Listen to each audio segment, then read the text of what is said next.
What is going on, Bulls Nation? Welcome back again. And Demar Derozan apparently is being sought after by Philadelphia, and they are willing to let go of a pick. So, should the Bulls do it? We'll talk about this right after this. This is your home for all things Chicago Bulls. Join the conversation. You're listening to Chicago Bulls Nation. All right, Bulls Nation. So, Demar Derozan, arguably the best player in this Bulls era. When we constructed this team, and it's coming to an end.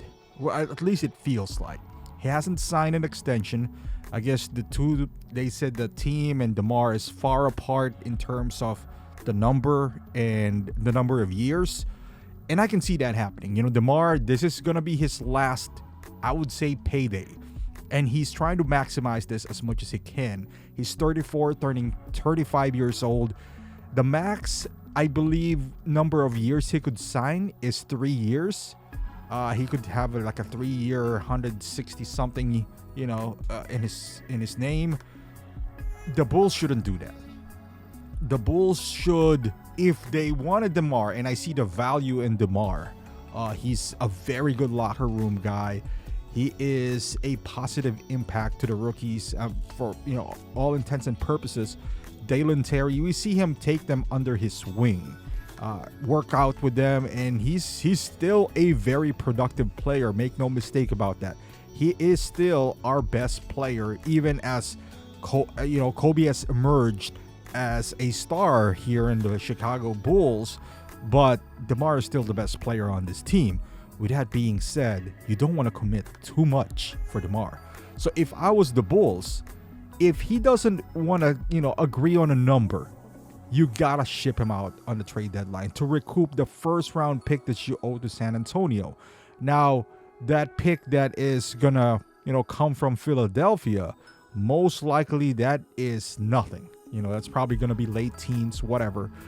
You could probably get a combination of Marcus Morris and, I don't know, Robert Covington. Both are expiring, so you don't want to take any long-term contract, and when you're going to trade DeMar as well. But the fact is, you could get something. So you could go both ways here, or you can go 3 ways with DeMar. You can re-sign him for cheap, and that's the only option. By cheap, I mean he got to take he has to take a pay cut. Ideally in the 20 million range. If you want to be higher than Vooch, fine, 22, 21, but cannot be more than 22 mil a year. Maybe 2-year contract, fine. If you want to do 3, 22, 22, or maybe something declining like 22, 21, 20, something in that manner. But you can't sign him for like 25. You're just going to handicap yourself. You're going to pay a 38-year-old 25 million a year. That's just not smart basketball. You're going to end up like Kyle Lowry right now with the Heat. It's going to be ugly.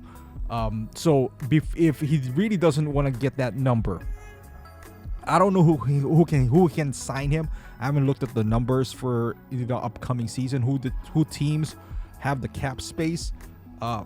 You could just trade him, for Philadelphia, get a power forward, since they have like 4 power forwards right now. Get Robert Covington, throw him in there since Patrick Williams is injured, or slide Patrick Williams at the 3. I don't know, because you got to pay Patrick Williams as well. So you could do that, but when you do that, you are going to be significantly worse in the play-in. Which, who cares about the play-in, right? Like, I have no big, as much as I want to see the Bulls win every single game, if it's gonna, handicap us in the future, then lose this this play-in game. Who cares? You get a pick, and Arturos is pretty good at picking at the later stage, like the Ios and maybe the Julian Phillips and all that stuff. He kind of fumbled it with Patrick Williams here, but later stage, at least you can recoup that first round pick, from that you will give to San Antonio. Or if another thing is, if you trade DeMar and there's really no takers for Zach, you could kind of kick the tires of putting Zach back out there and now there's only one ball dominant, which is Zach. Get his value up, and the goal is still to trade Zach, just not for pennies, because apparently we still have to attach an asset. If that's the case, I'm not willing to give up any asset to get rid of Zach. I'm not that desperate to get rid of Zach. So maybe by trading DeMar, that would free up Zach, and now you can put Patrick Williams again on the 3 or 4, and then put Alex Caruso at 3 maybe. You can do a combination of that, hold on to Zach, and maybe that would work better for you. I don't know if it will, but you could go that route. I'd rather trade both of them if I have the option, but if there's really no takers for Zach. Or you could, if you really don't value the 28th or 25th pick next year or the year after that Philadelphia is going to give you, you can just ride DeMar out, have him walk this offseason, and you free up that salary off your books. I'd rather have a pick than a measly performance in the play-in if that was me.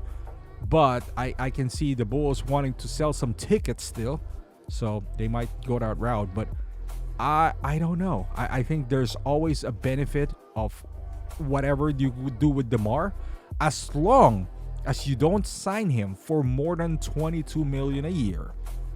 I think whatever you do or whatever the Bulls decide will be fine. As long as that's the only way you can screw this up. If you give him an extension for, let's say, $30 million a year, I think that would be a massive mistake by the Bulls, and they shouldn't do that. I love DeMar. I bought his jersey. I bought his. He's my favorite player in this era of Bulls. But no, that's detriment to the future of this team. But let me know in the comments down below. Are you guys okay with maybe a Robert Covington in a first pick in the late teens to get rid of DeMar, or just let him walk away? How much, if you want to resign him, how much do you think is a fair price for DeMar? Let me know in the comments down below. Thank you for watching, and I'll see you guys in the next one.